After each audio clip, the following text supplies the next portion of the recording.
We're out here camping at the hotel. Got rained out. We were going from Egypt to Sudan through the open desert.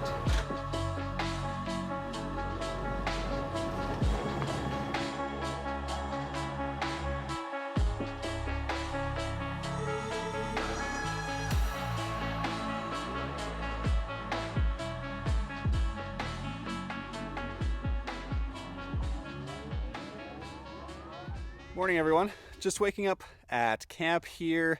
We had a great night last night, first night on our Overland Expo Baja trip. It's great to be out here in the woods, kind of away from the city. It was pretty hectic yesterday. We had a great night's sleep. We heard a pack of coyotes come pretty close to our camp last night. Woke me up to about 10 howling. Pretty close by, so that was an interesting experience. But John was kind enough to bring me this one-person tent, and I brought my own sleeping bag. So it's working out, and this is going to be the setup for a few days.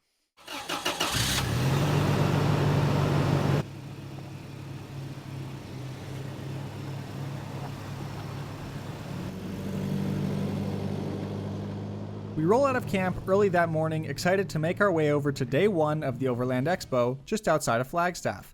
This will be my first time ever experiencing the expo. I'm not quite sure what to expect.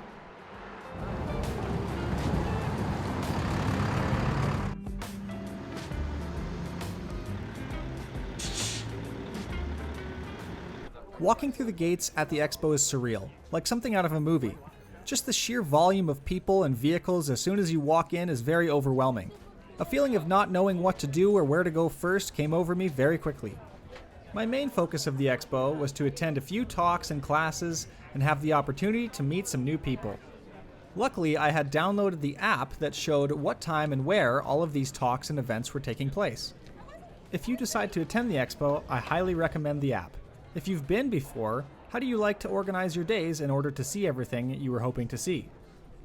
Vehicle-based adventure travel has captivated my imagination for many years now, and to see this many adventure vehicles in one place is so inspiring. I tend to gravitate towards older vehicles over the newer ones. There's just so much character and spirit in old machines that I love and immerse myself in my own day-to-day life.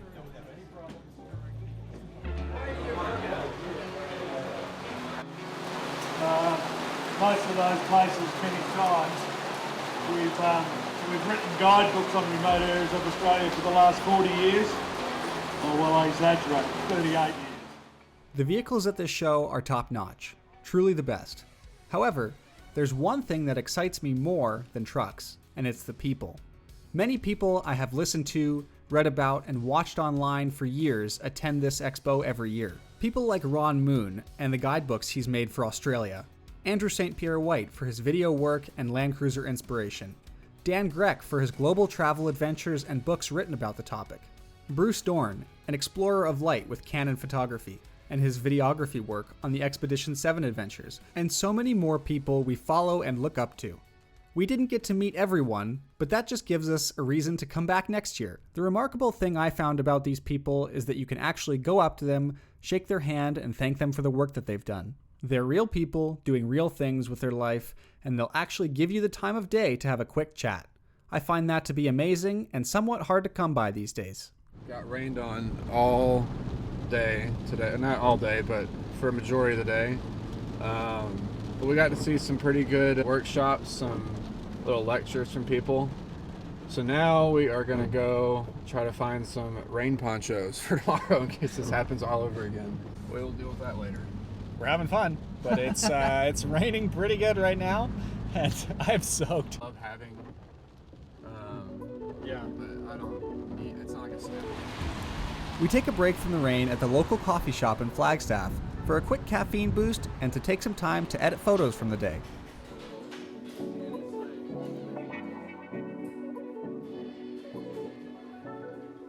We got a bowl of kava, supposed to be a relaxing herbal drink. Whoop. Tastes like dirt. And what is this called again? Kava. A kava? Like Kava. C-A-B-O? K-A-B-A. It's cold. Ooh, tastes like dirt, huh? I don't know if what's in that?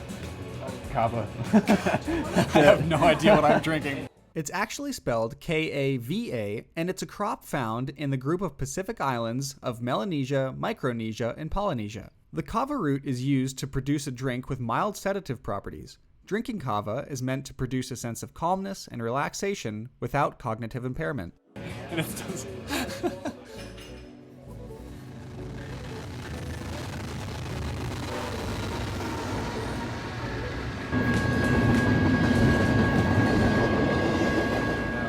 We're out here camping at the hotel. Got rained out at all the campsites and BLM lands around, so decided to get a hotel for the night, which is much needed. And now we are getting some coffee going in the morning before we're heading back for day 2. All right, so we spent last night in this motel room here because we got rained out at the expo. It was great yesterday morning, but come around 11 a.m., it just started coming down. It was hailing and there was wind and it was raining. Luckily, we were able to get into a little pavilion and watch a few classes and do a few things like that, but there was no chance of us ground camping last night or camping in a truck, so we opted for the cheapest motel room in town, and that is what we got, let me tell you. But you know what? It's actually not that bad. It gave us a good night's rest, and we are prepped and ready to go for day 2.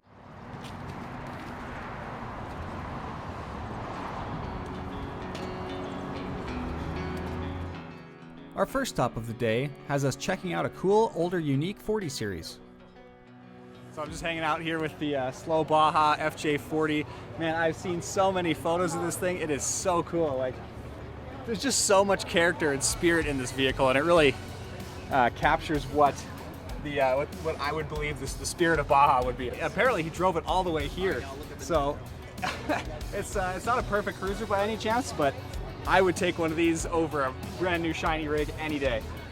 He's got the fire extinguishers. He's got the tequila sign. He's got the mud tires. I mean, it's just so cool. And we had some rain here yesterday, and I don't know if this vehicle would be fantastic when it's raining, because you can see it's a soft top, but it's all part of the adventure, right?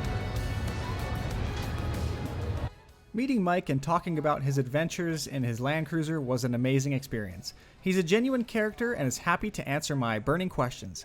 He uses this old 40 series to travel slowly up and down the Baja Peninsula. Our next stop is at the Expedition Portal booth to have a look at the all-new Maltec 200 series Land Cruiser, specifically designed by Greg Miller for global adventure travel. The quality and craftsmanship on this vehicle is like nothing I have ever seen before, and I can only imagine what traveling in such a vehicle would be like. It's amazing to me to think how some people travel the world with nothing but a backpack or a simple unmodified vehicle, and how others spend as much as you would on a house. The overland industry truly seems limitless in its possibilities. We spend the next hour listening to Patty Upton tell stories of her adventures with her late husband, Lauren Upton, of the Upton & Sons expedition through the Pan American, the Darien Gap, and around Africa. In 1987, these incredible people and their Jeep CJ5 were the first and one of the only to ever cross the Darien Gap by land. The Darien Gap is a geographic region on the southern portion of Panama, connecting the North and South American continents within Central America. It is an imposing obstacle for travelers because of the fact that there is no road or trail that passes through. If you wish to pass through the Darien Gap, you will be faced with pristine jungles, dense rainforests, criminals, thieves, deadly insects, towering mountains, vast swamps, and pretty much everything else that's bad for you. These reasons are why many people decide to ship around the gap when traveling through Panama on the Pan American Highway.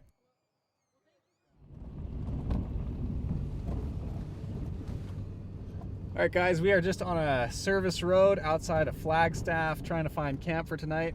We had a fantastic day. Oh, this might be a good camp spot. We had a fantastic day at the expo. We are both super tired, and we talked to a lot of really cool people, made a lot of new friends, saw a lot of cool rigs and vehicles and all of that sort of stuff. I can't even tell you how tired I am right now. I got like My phone says I got like almost 16,000 steps today. I'm usually used to getting between like 9,000, so double my steps, and I'm just so tired. So we're gonna keep bumping up the service road, and we'll catch you guys in the morning.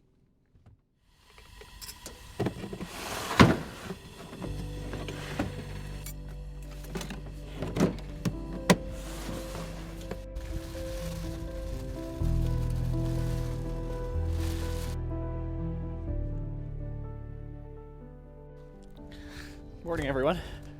Just took a walk up this hill by our camp spot this morning. We rolled in the dark last night. Sorry, I'm going to try not to trip down this. We rolled in the dark last night. Woke up to this beautiful camp spot in these pine trees here. We're going to make some coffee here, maybe have a little bite to eat, and then get back on the road for our last day of the Overland Expo. It's been a ton of fun so far.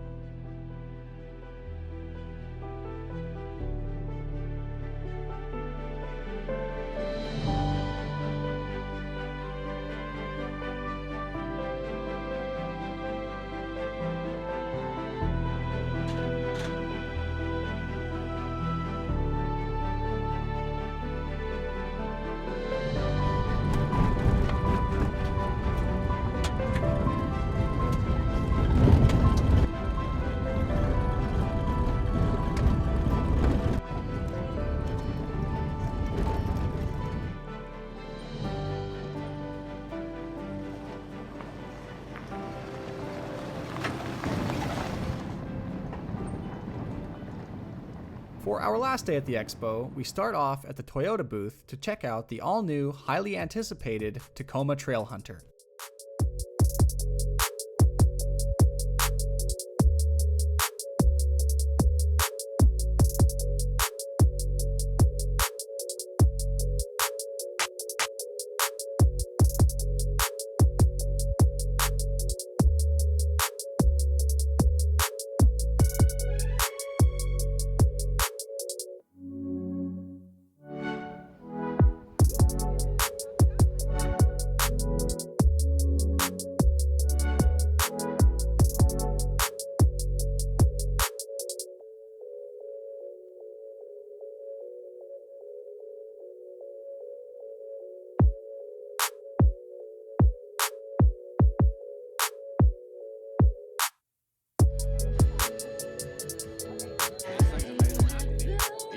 My favorite vehicle here besides the old school historic vehicles. We then spend the rest of the day checking out the vendor booths and their vehicle builds. I'm just so impressed and inspired at the quality of the venue, people, trucks, classes, and adventure stories this show has to offer. Here's a quick montage of some of my favorites.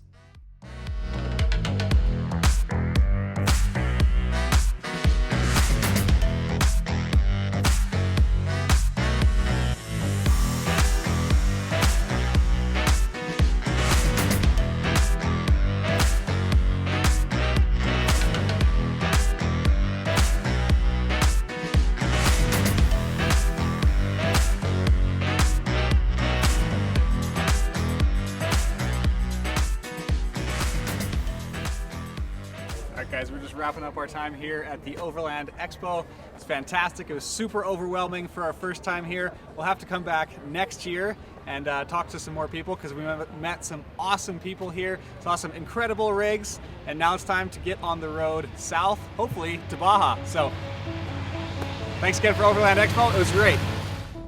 Thanks for watching part 2 of the adventure. Stick around for part 3, where we put John's Tacoma to the test on some of Arizona's toughest tracks.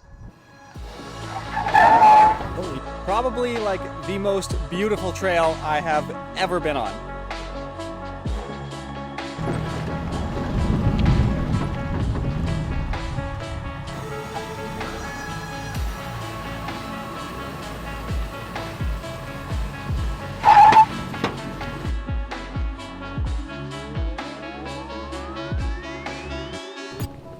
If you enjoy the videos we create, please consider supporting us on Patreon. I'll leave a link down below. Thanks again for watching.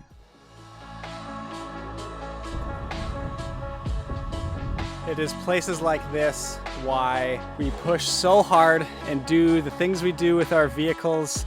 It's for this view, for this moment. This is what we're always chasing.